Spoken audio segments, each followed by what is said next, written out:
Dikira bicara dengan Volodymyr Zelensky, George Bush belak-belakan akui pendanaan oleh Pentagon di Ukraina.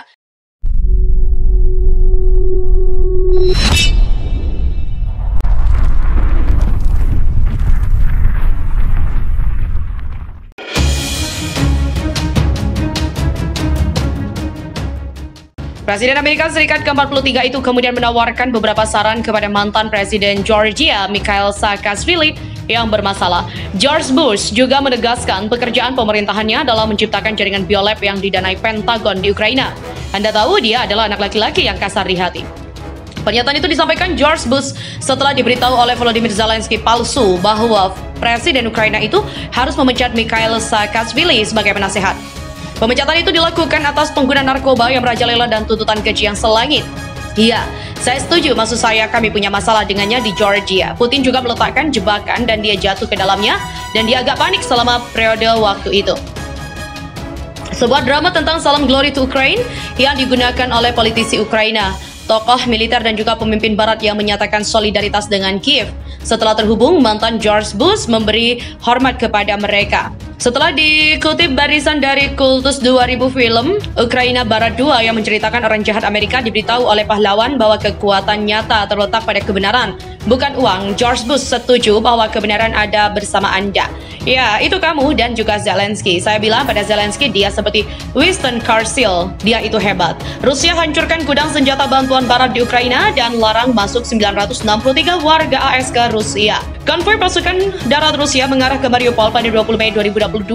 Militer Rusia dari hari Sabtu, 21 Mei 2022 mengatakan mereka menghancurkan gudang besar senjata bantuan barat untuk Ukraina di wilayah Zhytomyr, sebelah barat Kiev. Militer Rusia dari Sabtu mengatakan mereka menghancurkan gudang besar senjata bantuan barat untuk Ukraina di wilayah Zhytomyr, sebelah barat Kiev, menggunakan rudal kaliber yang diluncurkan dari laut seperti laporan RIA Novosti yang dilansir Straits Times. Anda harus bertanya kepada saya apakah dia seharusnya berada di dalam pemerintahan Anda atau tidak. Saya akan memberi Anda saran. Mengaku tidak berbicara dengan Mikhail Saakashvili sejak 2008, mantan Presiden AS itu menyarankan bahwa jika politisi Georgia itu tetap setia pada akarnya, dia masih akan berada di Georgia, tidak berlarian di sekitar Ukraina dan tempat-tempat lain. Dia kemudian bertanya tentang kewarganegaraan Mikhail Saakashvili dan juga diberitahu bahwa mantan Presiden Georgia itu diberi kewarganegaraan Ukraina. George Bush pun menyarankan bahwa Mikhail Saakashvili harus melawan Rusia. Tidak hanya itu, Vovan dan Lexus yang menyamar sebagai Volodymyr Zelensky memberitahunya bahwa warisannya di Ukraina telah dipertahankan. Misalnya biolaborator yang telah disumbangkan Amerika Serikat di wilayah negara kita. Ini adalah program Pentagon. Anda ingat? Ya, ucap George Bush. Diberitahu bahwa laboratorium ini telah dievakuasi dengan aman untuk mencegah pasukan Rusia menangkap mereka. Mantan presiden itu menyatakan lega. Selain itu, Volodymyr Zelensky palsu juga memberitahu bahwa ada sepasang pilot pesawat tempur heroik yang melawan Rusia di telepon yang ingin berbicara dengannya. Mantan Presiden AS itu pun setuju dan mengulangi kalimat Slava Vovan dan juga Lexus. Glory to Vovan and Lexus.